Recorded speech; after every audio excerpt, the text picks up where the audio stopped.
இப்ப இவ்ளோ பேசுறீங்க. அப்படி பாமகல செயல்பட முடியலங்கும்போது, அங்க இருந்து திரும்பி மறுபடியும் தாவாக்காவே போவாம, ஏன் பனங்காட்டு படை கட்சிய போனீங்க? ஆ ஜாதியா காரணம்? ஜாதி பற்று தான். ஜாதி பற்று தான். ஜாதி பற்று ஜாதி தான். வெறியா? ஜாதி ஜாதி பற்றா? பற்று. ஜாதி வெறி என்னைக்குமே இல்லைங்க எனக்கு. கிடையாது. எனக்கு என்னோட அடையாளம். ஏன் அப்டின்னா, ம். கொங்கு மண்டலத்தில ஒரு நாடார் கூட அதிமுகலயோ, திமுகலயோ சீட்டும் குடுத்தது கிடையாது. ஒரு மாவட்ட செயலாளர் இருந்தது கிடையாது. எங்க? ஆனா திருப்பூர்ல. திருப்பூர், கோயம்புத்தூர், ஈரோடு, சேலம் நீங்க எங்க வேணா எடுத்துக்கங்க. நீங்க ம். ஈரோட்ல நீங்க ஒவ்வொரு தொகுதியிலும் நாடார் அதிகம். ஒரு ம். பெருந்துறை சட்டமன்ற தொகுதியா 70,000 வாக்குகள் நாடார் வாக்கு.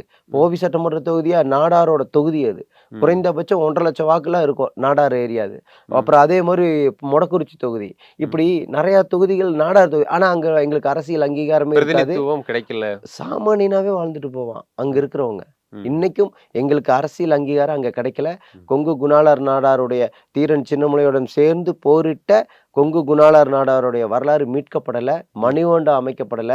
எந்த ஒரு அரசியல் அங்கீகாரமும் எங்களுக்கு கிடைக்க கிடையாது. ம். அப்ப இருக்கும்போது முதல்ல எங்க சமுதாயத்த மேல கொண்டு வரணுங்கிறதுக்காக தான் சதீஷ்குமார் இருந்த நானு சதா நாடாரா நான் மாறுறேன். ஓ!